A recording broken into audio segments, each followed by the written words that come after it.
Alright, happy Saturday and thanks for tuning in. Real quick, hit that subscribe button and you'll be able to get videos of animals, a small farm, and 2 families living under one roof. So hit that subscribe button and you'll see a lot more videos. Alright, today I want to talk to you guys about our pigs. Now, we have 2 different breeds here. We have our Berkshire pigs, and we have a Idaho Pasture pig, an IPP. Now let's take a closer look at the IPP. This pig is bred to be a grazer. It is bred with Duroc, Berkshire, and Cooney. So, as you can see, its nose is short and turned up. Now this genetics of the pig allows it to be a grazer, and it doesn't allow it to root like your normal, like our Berkshires do. Now, this feature allows it to be put on pasture and they graze like a cow or a horse does. And because of that, it is very slow growth. Butchering weight, we want to try to get them between 230 to 250 pounds. And that usually takes about 9 to 10 months. Not like our Berkshires, which I'll explain in a little bit. One awesome thing about this pig is it is super friendly. We can pet it like a dog. It stays with us. It smells us. It's super friendly. It is extra hairy. It eats us. No, it's not going to eat you. And it's just really, it's a joy to have around. Like I said in the last video, I did not like pigs until we started this cycle of pigs, our Berkshires and our IPP. Our Yorkshires were bullies. You could not step into their pen without them trying to knock you down or just be a complete bully. So this pig is great. We picked up this IPP sort of as an experiment. We wanted to see, we read about them and we wanted to see how they actually do on pasture. And so far, we really haven't been able to test it out because when we first got it, it started to root up, and just doing some more researches, it lacked some nutrients. We ended up getting the nutrients in, and we moved it into this new pen with the goats. It started to graze, but then winter came, so there's nothing for him to graze on except for the hay we feed, which he eats. So I'm hoping when spring comes around and we put him on pasture, he's gonna be awesome. Some downsides of the IPP is, for one, since you have so much genetics, their litters aren't really consistent. And they're just minor things. For one, color. To me, it doesn't really matter because pork tastes like pork. Hey, Dad! And what's up, buddy? Whoa, you're strong, bud. I picked up a tree. Nice. We just took our Christmas trees out. You alright? Yeah, that's cool. The one big thing that could pose an issue is you don't know about the snout. Now, the snout is the ticket to determine if it's going to be a rooter or not. Because with so many genetics, with the Berkshires, like I'll show you, sometimes you'll get a turned up snout, like the Cooney, or you might get a turned down snout, like a Berkshire or the Duroc. So, over the years when they've created this pig, they've kind of cut out certain genetics and they've come up with this IPP pig.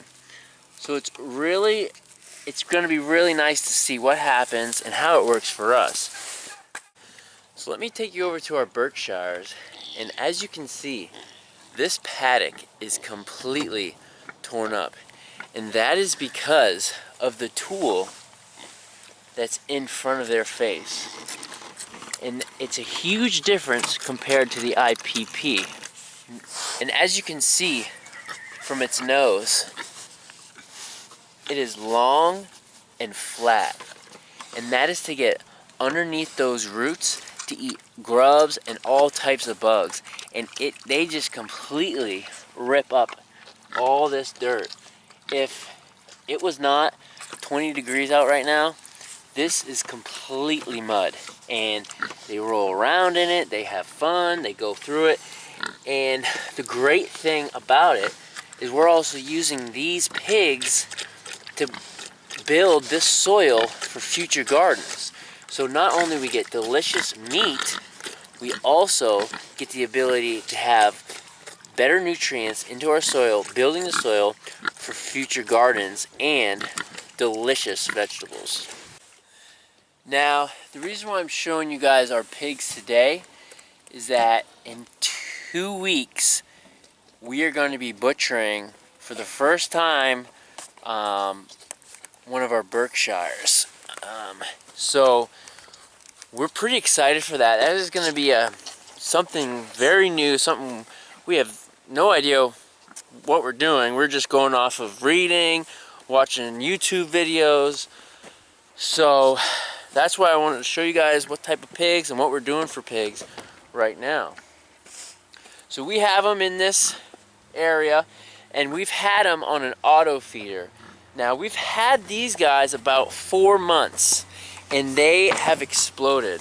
When we did our Yorkshire pigs, we were feeding them by hand morning and night, and they didn't grow as fast as you can expect because they didn't have feed all day long. These guys, their job is to eat and get big because we want amazing food for our family. Don't worry. I thought the sheep was out. No. I'm like, oh, sheep! This guy's a bully. We'll get to them on a later video. So, the difference between the pens. As you can see, I mean, things are frozen right now, but in the IPP pen, it's just bare grass right now because it's just grazing. With the Berkshires, this is all torn up. This is just straight mud when it's not 20 degrees out. The one thing about this breed, it is also friendly. It's very docile. We have, I call it two-faced because it's half black, half white face. And the other ones I call switchback because it has a Z formation on its side.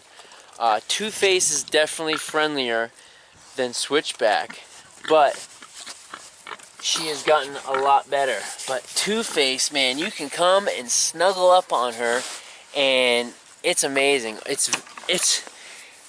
I would not have dared to get down on my hands and knees with our Yorkshires. They are just amazing creatures. And like I said before, I did not like pigs until we got these girls. It has just worked out, and it's fun. Like the kids can come out here. They can basically ride them. They're so big. I can ride them. Like I said, we're looking for around 250 pounds to butcher. Berkshires can mature out at 600 pounds.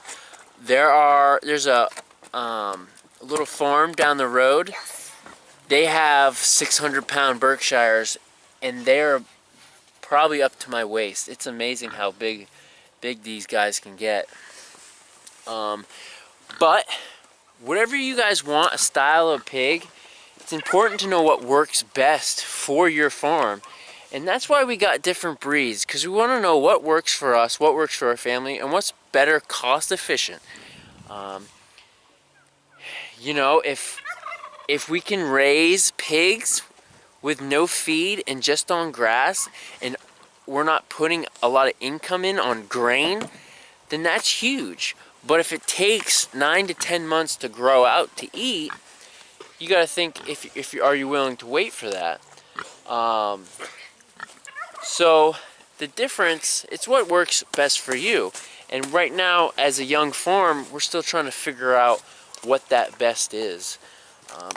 So other than that, we are really excited to have these pigs. I can't wait to get some more piglets. Me too. They're just, man, I can't, there is no way I would have got down or let the kids in the pen with these animals. So wrapping up, I just want to show you guys what we have for pigs and what we're doing with them. Again, it is all up to you guys. I want you guys to learn what works for your farm and what works for your land. We got these 2 pigs on maybe a 25 by 200 paddock. You can do that. You don't need 10 acres to do that. You can do that on an acre fairly easy, as long as you have a good fencing. We have polywire on our solar panel, and we've had no issues this time. So you can do that on an acre of land very easy. So we are happy, and like I said, these girls are going to butcher, one of them is at least, in 2 weeks. So we're going to show you that. That is not going to be a how-to video because we are still learning how to do that. This is going to be our first butcher of pigs. This is going to be the biggest animal we've butchered yet. So we're excited. It is cold out. I am going to get myself and Weston back in the house and warm up. Hey, Daddy. Yeah. I can't get this out. That's our water, buddy. So we just thank you for tuning in.